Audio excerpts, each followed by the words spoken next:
चलिए प्यारे बच्चे, आज हम नेक्स्ट क्वेश्चन करने वाले हैं विद्युत क्षेत्र की अच्छी स्थिति। तो क्या होती है विद्युत क्षेत्र की अच्छी स्थिति? हम यहाँ हेडिंग करेंगे अच्छी स्थिति। क्या है प्यारे बच्चे अच्छी स्थिति? तो सबसे पहले मैं इसकी परिभाषा लिख देता हूँ। जब कोई बिंदु जिस पर हमें विद्युत क्षेत्र की तीव्रता की गणना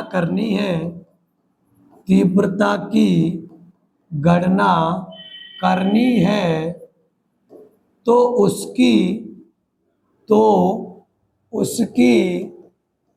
बढ़ाई गई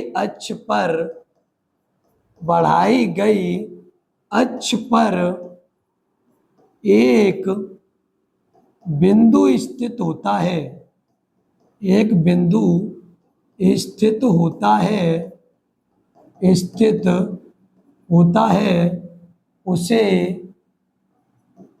उसे विद्युत द्विध्रुव की अच्छी स्थिति में कहा जाता है। अच्छी स्थिति में कहा जाता है। अच्छी स्थिति में कहा जाता है। तो प्यारे बच्चे, अच्छी स्थिति की परिभाषा हो गई। अब हम लोग डायग्राम से देखते हैं। सबसे पहले देखते हैं विद्युत द्विध्रुव क्या होता है, इलेक्ट्रिक डिपोल क्या होता है। मेरे प्यारे बच्चे, विद्युत द्विध्रुव क्या होता है? तो मैंने आपको जो पहला क्वेश्चन पढ़ाया था इस चैप्टर का, उसमें मैंने पहले बताया था कि विद्युत द्विध्रुव क्या होता है। माना मेरे पास में प्यारे बच्चे दो आवेश हैं, एक प्लस क्यू आवेश है, एक माइनस क्यू आवेश है, और दोनों जो आवेश है प्यारे बच्चे क्या रखे हुए, बहुत अल्प दूरी पर रखे हुए हैं। दो समान परमाणु के आवेश, बेटा आवेश परमाणु समान है Q और Q, लेकिन दिशा कैसी है इनकी, विपरीत है। तो जब दो समान परमाणु के आवेश या दिशाओं में विपरीत आवेश एक दूसरे से बहुत अल्प दूरी पर रख दिए जाते हैं, तो ऐसे निकाय को क्या कहते हैं प्यारे बच्चे, विद्युत द्विध्रुव कहते हैं, इलेक्ट्रिक डिपोल कहते हैं। अब हम लोग क्वेश्चन में समझते हैं, क्वेश्चन में हम लोग क्या समझते हैं कि अच्छी स्थिति क्या होती है। अच्छी स्थिति को हम लोग कैसे डिफाइन कर सकते हैं, चित्र के माध्यम से देखते हैं बेटा। तो अच्छी स्थिति को हम लोग कैसे समझा सकते हैं? मान के चलिए मेरे पास में यहाँ क्या है, मैंने सबसे पहले यहाँ एक ले लिया विद्युत द्विध्रुव। यह बेटा एक विद्युत द्विध्रुव ले लिया मैंने। यह एक विद्युत द्विध्रुव है। इसका नाम मैंने ए दे दिया, और क्या नाम दे दिया प्यारे बच्चे, बी दे दिया, जो प्लस क्यू और माइनस क्यू दो आवेशों से मिलकर बना हुआ है। और मेरे प्यारे बच्चे, दोनों आवेशों के जो बीच की दूरी है वो है मेरे प्यारे बच्चे 2L। दोनों आवेशों के बीच की दूरी क्या है, 2L है। इसका केंद्र क्या है मेरे प्यारे बच्चे, इसका केंद्र है O। आप मुझे बताइए, पूरी दूरी 2L है तो यहाँ तक की दूरी कितनी होगी, इसकी L हो जाएगी, और यहाँ तक की दूरी कितनी हो जाएगी, L हो जाएगी, और L मिला के पूरी दूरी क्या जाएगी मेरे प्यारे बच्चे, 2L यहाँ पे हो जाएगी। अब हम लोग क्या करते हैं, हमें क्या करनी है, बिंदु O से प्यारे बच्चे, बिंदु O से स्मॉल r दूरी पर यहाँ पे एक बिंदु P है मेरे प्यारे बच्चे, एक बिंदु क्या है, P है। और इस बिंदु P पर हमें विद्युत क्षेत्र की तीव्रता की गणना करनी है, यानी कि इंटेंसिटी ऑफ इलेक्ट्रिक फील्ड मुझे क्या करना है बेटा, बिंदु P पे ज्ञात करना है। बिंदु P पे हमें क्या करनी है, विद्युत क्षेत्र की तीव्रता की गणना करनी है। अब आप लोग सब जानते हैं, हम लोग क्या जानते हैं बेटा, हम लोग ये जानते हैं कि धनावेश के कारण विद्युत क्षेत्र कहाँ होता है मेरे प्यारे बच्चे, बाहर की ओर होता है। धनावेश के कारण विद्युत क्षेत्र कहाँ होता है प्यारे बच्चे, बाहर की ओर होता है। ऋणावेश के कारण विद्युत क्षेत्र मेरे बच्चे कहाँ होता है, अंदर की ओर होता है। सर कहाँ होता है, अंदर की ओर होता है। धनावेश के कारण सर विद्युत क्षेत्र कहाँ हो गया, बाहर की ओर हो गया। ऋणावेश के कारण विद्युत क्षेत्र कहाँ हो गया बेटा, अंदर की ओर हो गया। अब हम लोग इसकी डिस्टेंस निकालते हैं प्यारे बेटा। डिस्टेंस क्या होती है, जरा डिस्टेंस देखते हैं। मुझे क्या करनी है, प्लस क्यू आवेश के कारण बिंदु P पर विद्युत क्षेत्र की तीव्रता ज्ञात करनी है, और मुझे माइनस क्यू आवेश के कारण बिंदु P पर विद्युत क्षेत्र की तीव्रता ज्ञात करनी है। तो सबसे पहले बेटा देखते हैं प्लस क्यू आवेश पे कौन सा बिंदु रखा हुआ है, बिंदु ए रखा हुआ है, यानी कि बिंदु ए से लेके पी जो पी की डिस्टेंस है बेटा वो मुझे ज्ञात करनी है। माइनस क्यू पे कौन सा बिंदु है, बी है, यानी कि मुझे बी से लेकर के बेटा पी की डिस्टेंस ज्ञात करनी है। जरा देखते हैं प्यारे बच्चे, ए से लेके पी की डिस्टेंस, आप मुझे बताइए पी की डिस्टेंस यहाँ तक की दूरी कितनी है प्यारे बच्चे, पूरी स्मॉल आर है। यहाँ तक की दूरी कितनी है बेटा, स्मॉल एल है, एल यानी लेंथ, लेंथ माने लंबाई, और यार क्या है प्यारे बच्चे, डिस्टेंस यानी दूरी, यहाँ डी भी मान सकते हैं बेटा।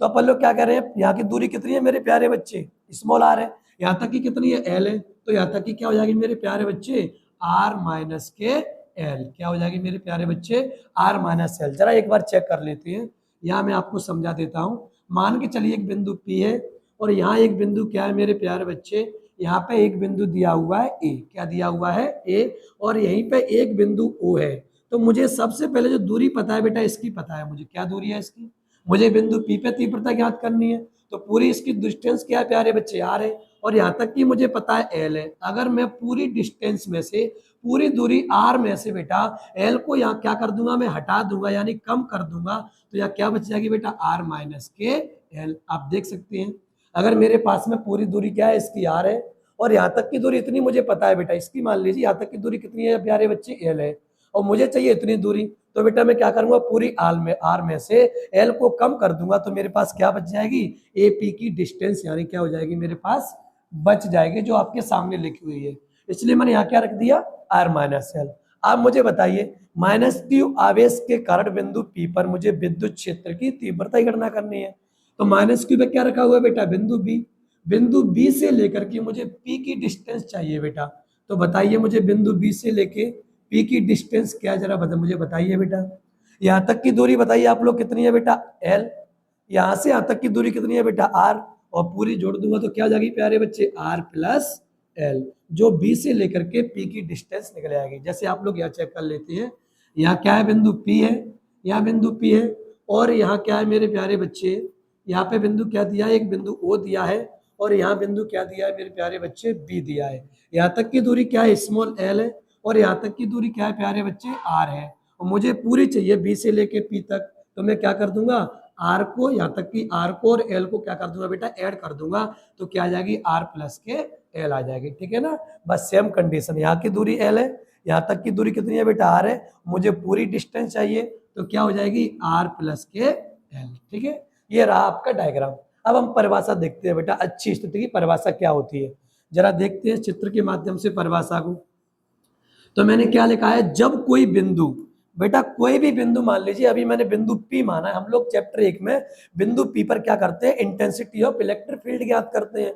तो जब कोई बिंदु जिस पर हमें विद्युत क्षेत्र की तीव्रता की गणना करनी है, बेटा मुझे बिंदु पी पे ही तो ज्ञात करनी है, विद्युत क्षेत्र की तीव्रता की गणना करनी है, तो इसकी बढ़ाई गई अक्ष पर, बेटा मेरे पास क्या है, पूरा द्विध्रुव है, और द्विध्रुव को मैंने अक्ष करके बढ़ा दिया है, तो इसकी बढ़ाई गई अक्ष पर बेटा क्या होता है, एक बिंदु स्थित होता है, यानी बिंदु पी स्थित होता है। इस बिंदु को मेरे प्यारे बच्चे, ये द्विध्रुव रखा हुआ मेरे पास ए बी, बेटा इसी के सापेक्ष कैसी स्थिति में कहा जाता है बेटा, अच्छी स्थिति में कहा जाता है। तो आप लोग परिभाषा याद कर सकते हो, जब कोई बिंदु जिस पर हमें विद्युत क्षेत्र की तीव्रता की गणना करनी है, तो उसकी बढ़ाई गई अक्ष पर एक बिंदु स्थित होता है, उसे विद्युत द्विध्रुव की अच्छी स्थिति में कहा जाता है।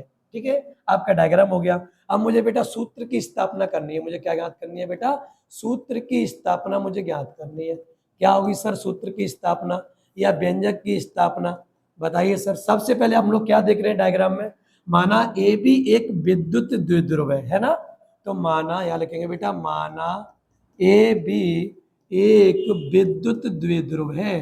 क्या है प्यारे बच्चे, विद्युत द्विध्रुव है, ये भी एक विद्युत द्विध्रुव है, जो प्लस क्यू और माइनस क्यू, जो प्लस क्यू और बेटा माइनस क्यू आवेश से, प्लस क्यू और माइनस क्यू दो आवेशों से मिलकर बना हुआ है, मिलकर बना हुआ है, दो आवेशों से मिलकर बना हुआ है। दोनों आवेशों के बीच की दूरी क्या है प्यारे बच्चे, 2l, दोनों आवेशों के दोनों आवेशों के बीच की दूरी 2l है। दोनों आवेशों के बीच की दूरी क्या है? 2l है। इसके केंद्र O से स्मॉल r दूरी पर एक बिंदु क्या है प्यारे बच्चे? P है। तो एक बिंदु O से स्मॉल r दूरी पर एक बिंदु P है। एक बिंदु क्या है? P है, जिस पर हमें क्या ज्ञात करनी है? विद्युत क्षेत्र की, जिस पर हमें विद्युत क्षेत्र की तीव्रता की गणना करनी है। तीव्रता की क्या करनी है? गणना करनी है। ठीक है, जिस पर हमें क्या करनी है? विद्युत क्षेत्र की तीव्रता की गणना करनी है। जरा इसके बाद देखते हैं बेटा, इसके बाद क्या देखते हैं अपन लोग? इसके बाद यह देखते हैं चित्र से क्या स्पष्ट है, आप मुझे बताइए। चित्र से स्पष्ट है, चित्र से क्या चीज स्पष्ट है? आपको क्या लग रहा है चित्र से स्पष्ट देख करके? यानी ए से लेके पी की डिस्टेंस कितनी है प्यारे बच्चे? r minus L. ए से लेके पी की दूरी कितनी है प्यारे बेटे? r minus L.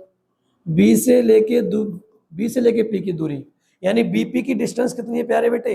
r plus L. क्या है? r plus L. ठीक है, अब हम लोगों को क्या ज्ञात करनी है? प्लस क्यू आवेश के कारण बिंदु पी पर मुझे क्या ज्ञात करनी है? विद्युत क्षेत्र की तीव्रता। तो हम लोग यहाँ लिखते हैं प्लस क्यू आवेश के कारण, प्लस क्यू आवेश के कारण, प्लस क्यू आवेश के कारण बिंदु P पर विद्युत क्षेत्र की तीव्रता, विद्युत क्षेत्र की तीव्रता, विद्युत क्षेत्र की तीव्रता। तो बेटा मैंने तीव्रता का सूत्र आपको जो पहले क्वेश्चन कराया है उसमें मैंने आपको बता दिया है।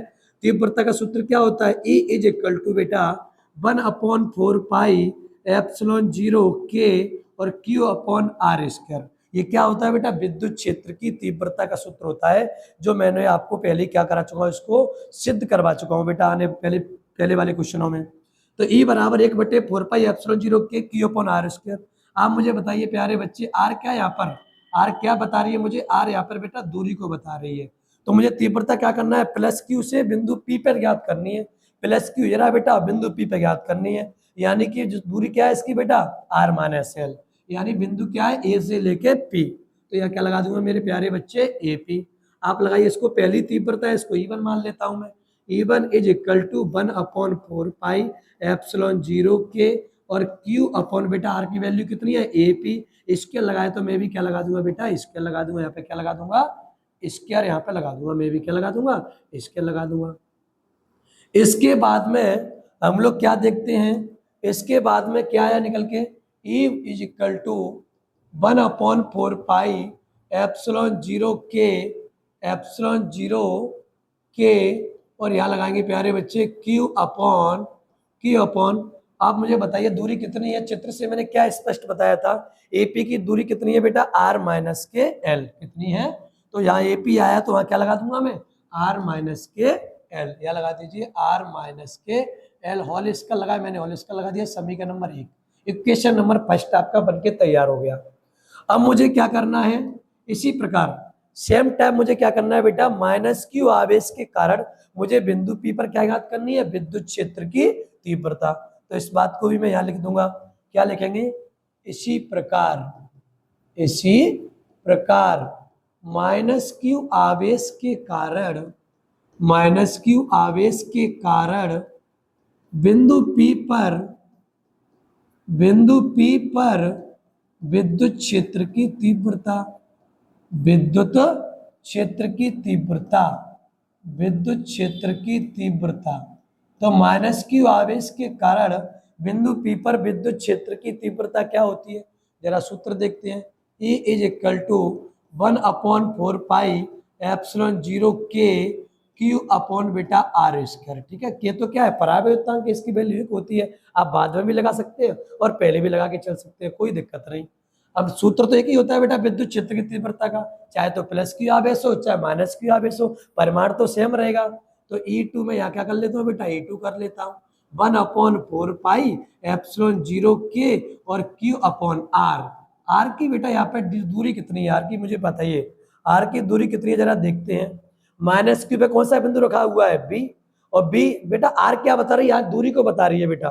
माइनस क्यू पे बिंदु रखा हुआ है बी, और माइनस क्यू से मुझे पी पर तीव्रता ज्ञात करनी है, तो बी से लेकर क्या हो जाएगा पी, क्या हो जाएगा बी से लेकर के पी, या क्या आर का मान बेटा बी से लेकर के पी, या लगा दूंगा बी से लेकर के क्या लगा दूंगा पी, बी से लेकर के पी और यहाँ होल स्क्वायर कर दूंगा।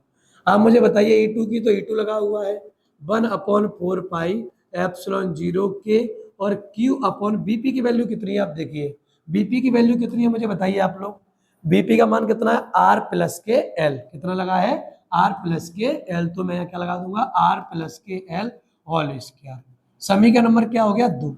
अब मैं क्या देखता हूं, मैंने क्या ज्ञात किया यहाँ पे, प्लस क्यू आवेश की कण बिंदु पी पर मैंने क्या निकाल ली, विद्युत क्षेत्र की तीव्रता। माइनस क्यू आवेश कण बिंदु पी पर क्या निकाल लिया मैंने, विद्युत क्षेत्र की तीव्रता। लेकिन मुझे चाहिए बेटा बिंदु पी पर कुल विद्युत क्षेत्र की तीव्रता। तो आप देख सकते हैं E1 क्या है, E1 क्या है, प्लस क्यू आवेश कण विद्युत क्षेत्र की तीव्रता। E2 क्या है बेटा, माइनस क्यू आवेश कण बिंदु बिंदु पी पर विद्युत क्षेत्र की तीव्रता। आप मुझे बताइए धनावेश के कारण प्यारे बच्चे विद्युत क्षेत्र की तीव्रता कहाँ होती है, बाहर की ओर होती है, कहाँ होती है बाहर की ओर, और ऋणावेश के कारण कहाँ होती है प्यारे बच्चे, अंदर की ओर होती है, कहाँ होती है अंदर की ओर। तो दोनों में प्यारे बच्चे, दोनों एक दूसरे के क्या है प्यारे बच्चे, ये विपरीत है, और जब दोनों एक दूसरे के विपरीत है तो इसमें अंतर भी प्यारे बेटा कैसा होगा, समान होगा। अंतर भी क्या होगा मेरे प्यारे बच्चे, समान होगा। जब अंतर समान होगा तो मैं क्या करूंगा, अतः बिंदु P पर, अतः बिंदु P पर विद्युत क्षेत्र की तीव्रता, कुल विद्युत क्षेत्र की तीव्रता, कुल विद्युत क्षेत्र की तीव्रता, बिंदु P पर कुल विद्युत क्षेत्र की तीव्रता क्या होती है, बिंदु P पर कुल विद्युत क्षेत्र की तीव्रता। चाहे तो आप ऐसे कर लीजिए, E इज इक्वल टू जोड़ लीजिए बेटा E1 और किसको जोड़ेंगे E2 को, लेकिन E2 क्या है बेटा ऋणात्मक वाली तीव्रता है, E2 क्या है बेटा अंदर आने वाली तीव्रता है, और जो अंदर आती है वो क्या लेते हैं प्यारे बच्चे, उसको ऋणात्मक। तो ऐसे कर लीजिए प्यारे बच्चे, फिर आपको ऐसे करना पड़ेगा, E1 माइनस प्लस मल्टीप्लाई करेंगे क्या हो जाएगा E2 हो जाएगा। चाहे ऐसे कर लीजिए, दोनों तीव्रताओं का अंतर होता है ना बेटा, वो विद्युत क्षेत्र की तीव्रता के यानी परिणामी विद्युत क्षेत्र की तीव्रता के बराबर होता है। आप मर्जी चाहे जैसे कर सकते हैं। तो मैं यहाँ क्या लिख देता हूँ प्यारे बच्चे, E इज इक्वल टू जो दोनों विद्युत क्षेत्र की तीव्रताओं का अंतर है ना बेटा, वो परिणामी विद्युत क्षेत्र की तीव्रता के बराबर होता है। तो E बराबर E1 माइनस क्या कर दिया मैंने, E2 कर दिया। अब मुझे बताइए E is equal to E1 की वैल्यू कितनी है, E1 की वैल्यू बताइए आप लोग, E1 की वैल्यू कितनी है। समीकरण एक में E1 की वैल्यू रखी थी, कहाँ है E1 की वैल्यू, E1 बराबर मैंने कहाँ मानी थी, E1 की वैल्यू बेटा ऊपर लिखी हुई है। E1 बराबर क्या लिखा हुआ है, ये E1 है। E1 इज इक्वल टू क्या लिखा हुआ है, 1 अपॉन 4 पाई एप्सिलॉन 0 के Q अपॉन R माइनस के L का होल स्क्वायर। बस इसको यहाँ लगा दीजिए, 1 अपॉन 4 पाई एप्सिलॉन 0 के Q upon R minus L का होल स्क्वायर। माइनस लगी, हम भी माइनस लगा देंगे। E2 की वैल्यू कितनी है समीकरण 2 में, 1 अपॉन 4 पाई एप्सिलॉन 0 के और यहाँ लगा देंगे Q upon R plus L का होल स्क्वायर। ठीक है, अब यहाँ देखते हैं, अब यहाँ देखते हैं 1 अपॉन 4 पाई, यहाँ से कॉमन बताइए मुझे क्या आ रही है, 1 अपॉन 4 पाई एप्सिलॉन 0 केस में लिखा हुआ है और 1 अपॉन 4 पाई एप्सिलॉन 0 के यहाँ लिखा हुआ है। ऊपर भी बेटा Q है आवेश है और ऊपर भी Q आवेश है, तो दोनों से Q और Q कॉमन आ जाएगा, और यहाँ से 1 अपॉन 4 पाई एप्सिलॉन 0 के या भी 1 अपॉन 4 पाई एप्सिलॉन 0 के, यानी दोनों चीजें क्या कर सकती हैं यहाँ से कॉमन आ सकती हैं। लेकिन ये R माइनस एल का होल स्क्वायर है, ये बेटा R प्लस एल का होल स्क्वायर है, ये तो कॉमन आने से रहा, तो मैं क्या कॉमन ले लेता हूँ 1 अपॉन 4 पाई एप्सिलॉन 0 के, और ऊपर Q है बेटा Q कॉमन ले लिया, तो क्या बच गया मेरे प्यारे बच्चे 1 अपॉन R माइनस एल का होल स्क्वायर। बोलो बचेगा कि नहीं बचेगा, ये मैंने कॉमन ले लिया, यहाँ से Q कॉमन ले लिया, तो क्या बच गया R माइनस एल का होल स्क्वायर। यहाँ माइनस लगी हुई है, यहाँ से A भी कॉमन में चला गया और Q भी कॉमन में चला गया, तो क्या बच गया R प्लस एल का होल स्क्वायर। क्या बच गया R प्लस एल का बेटा होल स्क्वायर बच गया, क्या बच गया R प्लस एल का होल स्क्वायर। और मैंने इसको बड़े कोष्ठक में बंद कर दिया। आप मुझे बताइए, अब आप मुझे यहाँ बताइए, चलो अगले पेज, चलो यही देख लेते हैं। आप मुझे बताइए यहाँ पे ए इज इक्वल टू क्या लिखा हुआ है, A is equal to 1/4 pi epsilon 0 के क्यू की क्यू। अब मुझे यहाँ से सॉल्व करिए बेटा, इसको क्या सॉल्व करेंगे अपन लोग, मल्टीप्लाई करिए, एक का गुणा बेटा आर प्लस एल के होल स्क्वायर से करिए, तो क्या आ जाएगा आर प्लस एल का होल स्क्वायर, माइनस लगी माइनस लगा दीजिए, और जब माइनस आती है तो हम क्या लगा देते हैं, कोष्टक, फिर इसका गुणा करिए, आर माइनस एल का बेटा क्या आ जाएगा, होल स्क्वायर। आएगा कि नहीं आएगा। और जब नीचे भी करिए प्यारे बच्चे, नीचे भी हम इसको करके देख लेते हैं, तो नीचे करिए बेटा, आर का आर से करिए बेटा क्या हो जाएगा, आर स्क्वायर, एल का प्लस का माइनस से करेंगे बेटा माइनस, एल का एल से एल स्क्वायर, और नीचे जाएगा मेरे प्यारे बच्चे होल स्क्वायर। लेकिन आपने सूत्र पढ़े होंगे, आपने क्या सूत्र पढ़े हैं, दो आपने सूत्र पढ़े होंगे बेटा, ए प्लस बी पे होल स्क्वायर, पढ़ा के नहीं पढ़ा आपने, दो सूत्र क्या होता है इसका, A square plus B square plus क्या होगा 2ab। अच्छा, ए माइनस बी का होल स्क्वायर क्या होता है, A square plus B square minus के क्या होता है 2ab। अगर यही कंडीशन ऐसे बन जाए बेटा, आर प्लस के होल स्क्वायर में बन जाए, तो आप मुझे बताइए ए की वैल्यू कितनी यहाँ पे आर है और बी की वैल्यू कितनी यहाँ पे एल है, तो सूत्र तो सेम लगे, ए स्क्वायर, ए मतलब बेटा आर पे स्क्वायर, बी स्क्वायर मतलब क्या यहाँ पे एल पे स्क्वायर, प्लस के 2ab, ए बी की वैल्यू कितनी है आर और एल, तो यहाँ आर और एल लगा देंगे, यानी R square plus L square plus के यहाँ क्या होगा, 2 का आर एल से गुणा करेंगे 2rl, ऐसे हो जाएगा ना। तो इसको मैं डायरेक्टली हल कर रहा हूँ, मैंने आपको बता दिया इसको समझा के, ठीक है।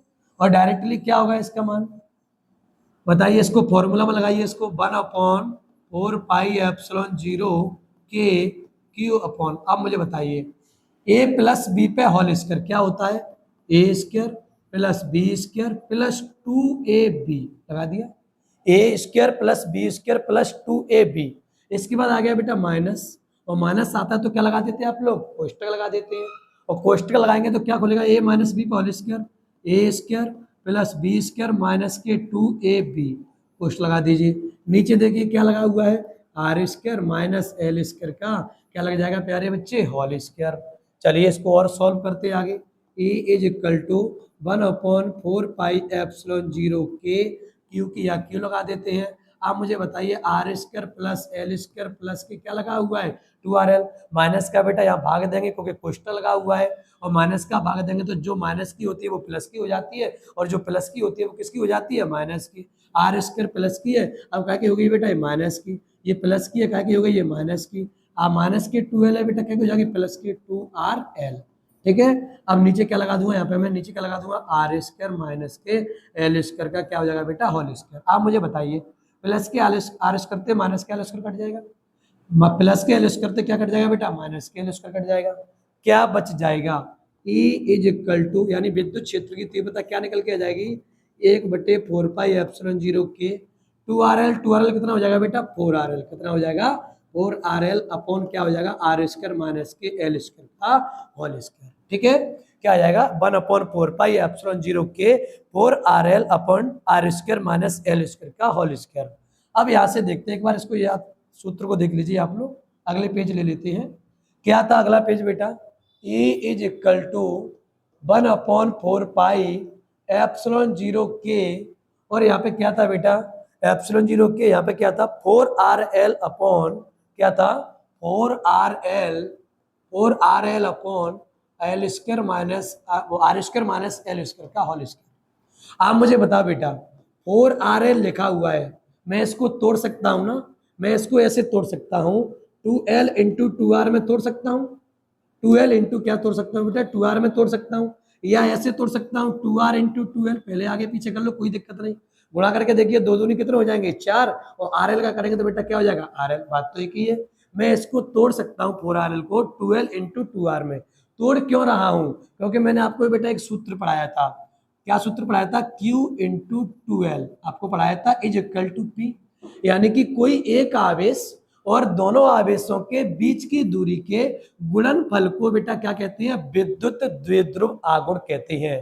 क्या कहते हैं, विद्युत द्विध्रुव आघूर्ण कहते हैं, इलेक्ट्रिक डिपोल मोशन कहते हैं बेटा, क्या कहते हैं, इलेक्ट्रिक डिपोल मोशन कहते हैं, विद्युत द्विध्रुव आघूर्ण कहते हैं, इसे हम P से प्रदर्शित करते हैं। अगर मुझे कहीं Q इंटू 2l मिल जाए, और Q इंटू 2l बनाने के चक्कर में बेटा मैं इसको तोड़ रहा हूं, तो Q इंटू 12 मिल जाए तो हम क्या लगा सकते हैं बेटा, P लगा सकते हैं। क्या लगा सकते हैं, P। और P क्या होता है, इलेक्ट्रिक डिपोल मोशन होता है, यानी कि विद्युत द्विध्रुव आघूर्ण होता है। मैंने इसको आपको बेहतरीन तरीके से पढ़ाया है। विद्युत द्विध्रुव आघूर्ण और विद्युत द्विध्रुव दोनों परिभाषाएं, ठीक है ना। जरा देखते हैं अपन लोग। मैं इस 4RL को यहाँ पर तोड़ देता हूं। तो E is equal to 1/4 pi epsilon 0 के। बेटा 4RL को तोड़ दीजिए। अच्छा, इसमें Q भी होगा प्यारे बच्चे, इसमें कहाँ होगा, इसमें Q भी होगा जो हमने यहाँ पे छोड़ दिया। इसमें बेटा Q भी तो होगा, या Q लगाइए इसमें। तो हम लोग क्या कर देंगे बेटा, हम लोग क्या कर देंगे, यहाँ पे Q लगा देंगे। आप देखिए Q की Q लगा रहने दीजिए। 4RL को तोड़िए बेटा, क्या तोड़ देंगे हम लोग, 2L इंटू 2R में मैंने इसको तोड़ दिया। अपन नीचे चला R² माइनस L² का होल स्क्वायर।